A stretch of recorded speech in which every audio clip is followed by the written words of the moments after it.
Hi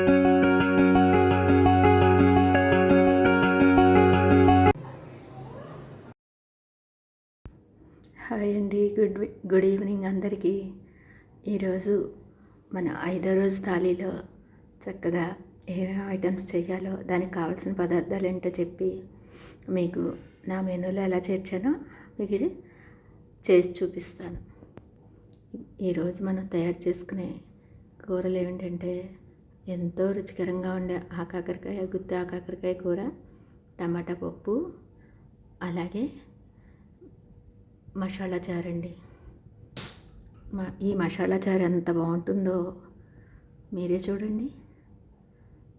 మొదట మనం ఆ కాకరకాయలను చక్కగా ఇలాగా గుత్తుల్లాగా కోసుకుని నీళ్ళల్లో వేసి ఉప్పు, చింతపండు, పసుపు చేర్చి ఇలా ఉంచుకోవాలి. ఇలా ఈ విధంగా కట్ చేసి ఉంచుకోవాలండి. నీళ్లు పోసి చింతపండు, ఉప్పు, పసుపు వేసి ఇలా ఉడికించడానికి రెడీగా పెట్టుకోవాలి. అలాగే ఎండుమిరపకాయలు ముఖ్యంగా నీళ్ళల్లో నానబెట్టుకుని ఉంచుకోవాలండి ఈ కూరకి. ఆ విధంగా చేస్తే చాలా టేస్ట్ వస్తుంది. ఆకాకరకాయలకి ఉల్లిపాయలు కూడా. అలాగే టమాటా పప్పులోకి ఒక 3 కాయల్ని చక్కగా ముక్కలు చేసుకుని ఉంచుకుని చారులోకి, పప్పులోకి చింతపండు రెడీగా పెట్టుకోవాలి.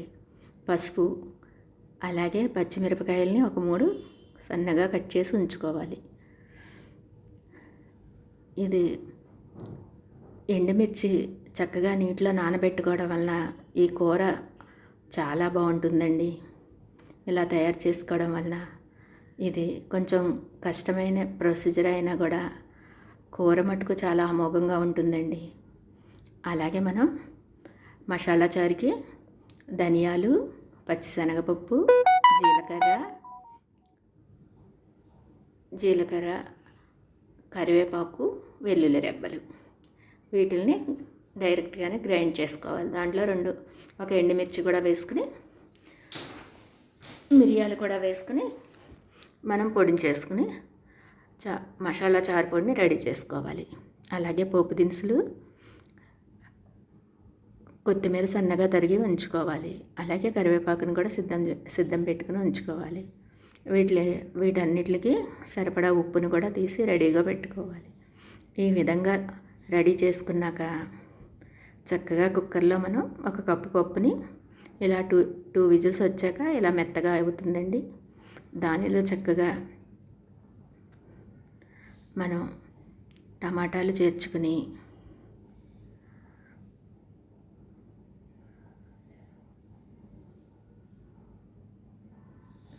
చేర్చుకున్నాక దీనిలో చింతపండు, ఉప్పు, పసుపు, కారం, అలాగే పచ్చి కరివేపాకు చేర్చుకుని, ఉప్పు, పసుపు, కారం, పచ్చి కరివేపాకు, కొత్తిమీర చేర్చి చింతపండు కూడా వేసి, పచ్చిమిర్చి కూడా వేసి చక్కగా ఈ మిశ్రమాన్ని మళ్ళీ మనం ఇంకొక 2 విజిల్స్ వస్తే మనకి పప్పు రెడీ అవుతుందండి. అప్పుడు పోపు వేసుకోవడం ఎలాగో మీకు నేను చూపిస్తాను. ఈ ఆకాకరకాయ కూర అంటే మా మామయ్య గారికి ఎంత ఇష్టమోనండి. మా మామయ్య గారు ప్రతి విషయంలో ఎంతో జాగ్రత్తగా ఉంటారు, అసలు ఖర్చు పెట్టరు. అటువంటిది ఆకాకరకాయలు ఎంత రేటైనా తెచ్చేసేవారండి. ఆ కూర మా అత్తయ్య గారితో చేయించుకుని ఎంత ఇష్టంగా తినేవారో ఆయన. అది ఇప్పటికీ మర్చిపోలేమండి. ఇలా చక్కగా 2 విజిల్స్ వచ్చాక పప్పు ఈ విధంగా మనకి తయారైనా కూడా ఇలా చక్కగా మనం పప్పు గుత్తితో ఇలా ఎనుపుకోవాలండి. ఇలా ఎనుపుకున్న పప్పు ఎంత బాగుంటుందో మీలో ఎవరైనా ఇలా చేస్తారండి? చేస్తే కనుక నాకు కామెంట్స్లో పెట్టండి.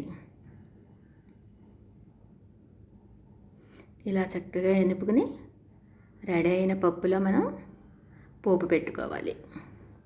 ఇలా పోపు పెట్టుకుంటే మనకి చక్కటి టమాటా పప్పు రెడీ అయిపోతుందండి. పొయ్యి మీద మూకుడు పెట్టి వేడయ్యాక ఆయిల్ వేసుకుని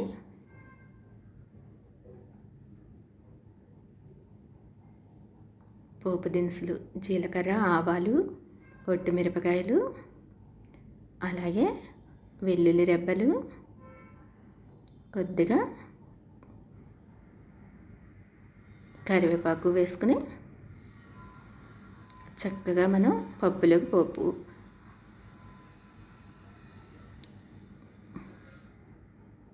ఇలా వేగనిచ్చి చక్కగా ఈ టమాటా పప్పులోకి మనం పోపు చేర్చుకుంటే ఎంతో రుచికరమైన టమాటా పప్పు మనకి రెడీ అయిపోతుందండి. మొదట పప్పుని 2 విజిల్స్ రానిచ్చుకుని, తర్వాత కూరగాయలన్నీ వేసి ఇంకో 2 విజిల్స్ రానిచ్చుకుని, తర్వాత మనం మూత తీసి ఎనుపుకుని ఇలా తాళింపు పెట్టుకోవాలి. ఎంతో గుమగుమలాడే టమాటా పప్పు మనకి చక్కగా సిద్ధమైపోతుంది.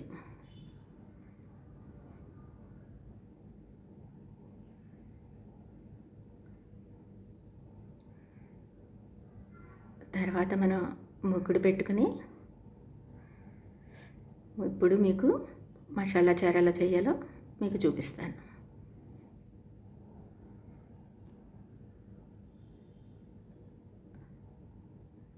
నూనె కాగాక చక్కగా పోపు దినుసులు వేసుకుని జీలకర్ర, ఆవాలు, ఒట్టిమిర్చి, అలాగే కరివేపాకు, వెల్లుల్లి రెబ్బలు, అలాగే మనం చింతపండు, టమాటా, వాటర్లో చింతపండు, టమాటా, ఉప్పు, పసుపు వేసి చక్కగా నీటిని రెడీ చేసుకోవాలండి. ఆ రెడీ చేసుకున్న వాటర్ని ఇలాగా పోపులోకి మనం చేర్చుకోవాలి. టమాటాని అంత గట్టిగా మనం పిసుకుతూ చేసుకుంటే చారు అంత టేస్ట్గా ఉంటుందండి. చక్కగా స్మాష్ అయ్యే వరకు మనం దీన్ని ప్రెస్ చేయాలి. నీటిలో టమాటా, చింతపండు, ఉప్పు, పసుపు, అలాగే పచ్చి కరివేపాకు, కొత్తిమీర వేసి చక్కగా మరగనివ్వాలి. ఇలా మరుగుతున్నప్పుడే మనకి చక్కగా గుమగుమలాడే వాసనతో చాలా రుచిగా ఉంటుంది.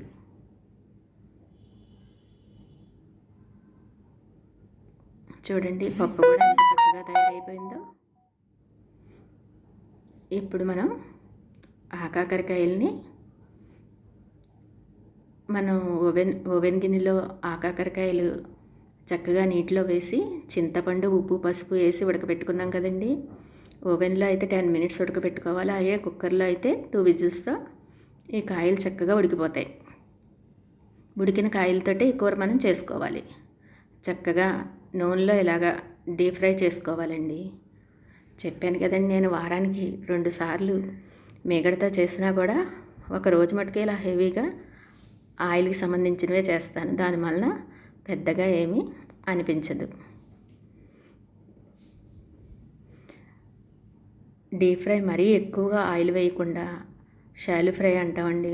ఒక్క గరిటెన్నర వేసి చక్కగా అది వేడెక్కాక ఇలాగ ఆ కాయలన్నిటిని ఇలా నూనెలో చేర్చుకుని బాగా డ్రై రోస్ట్ చేసుకోవాలి.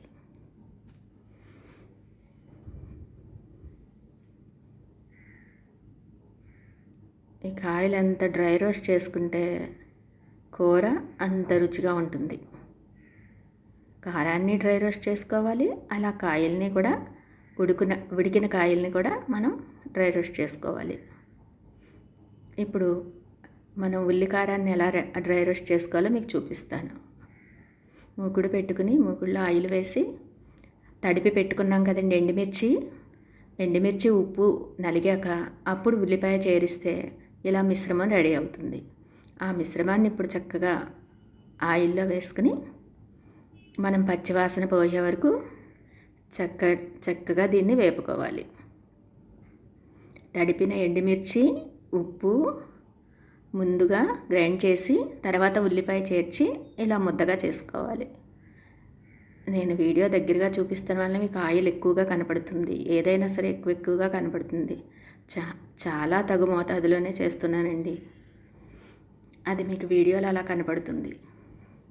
ఒక్క గరిట ఆయిల్ అయితే దీన్ని అబ్జర్వ్ చేసుకునే వరకు మనం చక్కగా దీన్ని పట్టుకుంటుంది. అప్పటి వరకు దీన్ని కదుపుతూ సిమ్లో చక్కగా వేగనిచ్చుకోవాలి. ఉల్లిపాయ పచ్చివాసన పోయి గోల్డెన్ బ్రౌన్ వచ్చే వరకు మనం ఈ కారాన్ని వేపుకోవాలి. అలా చక్కగా మరుగుతూ ఉన్న చారులో మీకు చారు పొడి గురించి చెప్పాను కదండి. కందిపప్పు, అలాగే జీలకర్ర, వెల్లుల్లిపాయలు, మిరియాలు, ధనియాలు, వీటిలన్నిటిని డైరెక్ట్గానే మనం వేపుకోక్కర్లేదు. డైరెక్ట్గానే పొడి చేసుకోవాలి. వెల్లుల్లిపాయలు వేయడం వలన కొంచెం ముద్దగానే వస్తుంది. దాన్ని మనం మరుగుతున్న చారులో చేర్చుకుంటే ఎంతో గుమగుమలాడుతూ మనకి చారు రెడీ అయిపోతుంది. ఆకాకరకాయలు వేపేసుకుని తర్వాత కారం కూడా వేపుకున్నాక చక్కగా ఇలాగ ఆకాకరకాయ కూరకి మనం గుత్తుల్లో పెట్టుకోవడం కారం, అలాగే కాయలు ఇలాగ రెడీ పెట్టుకుని చక్కగా ఇప్పుడు గుత్తుల్లో నింపుకుందాం. గుత్తుల్లో నింపుకుంటే ఎంతో రుచికరమైన ఆకాకరకాయ గుత్తి కూర మనకి రెడీ అవుతుంది.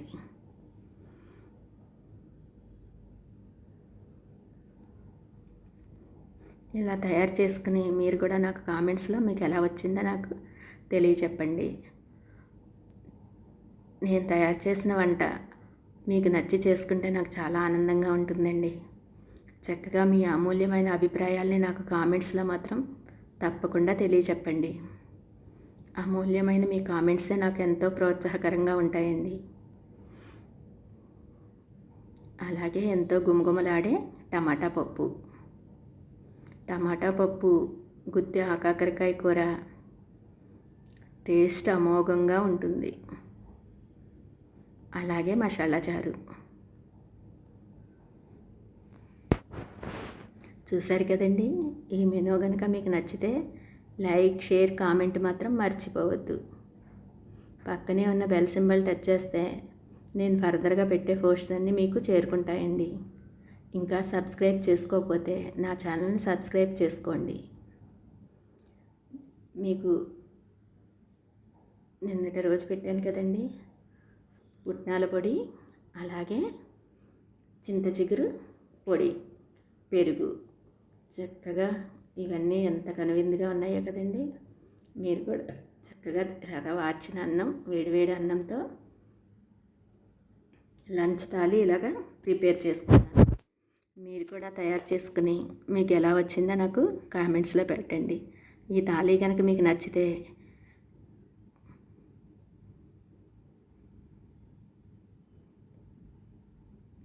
లైక్, షేర్, కామెంట్ మాత్రం మర్చిపోవద్దు.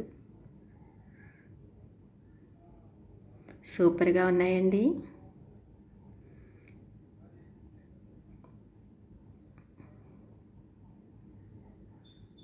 కాకరకాయల కూర ఎంతో కష్టంగానే చేయాలండి. కాకపోతే అది ఎంతో ఇష్టంగా కూడా చేయాలి. అలా ఇష్టంగా చేస్తే, అలా దైవనామస్మరణతో చేస్తే చక్కగా ప్రతి పదార్థం కూడా మనకి అమృతంగా తయారవుతుందండి. మన ఆరోగ్యానికి ఎంతో మేలు చేస్తుంది. మీరు కూడా ఇలా తయారు చేసిన థాలీతో నాకు కామెంట్స్లో మీరు చెప్పి లైక్, షేర్, కామెంట్ చేయడం మాత్రం మర్చిపో. Thank you.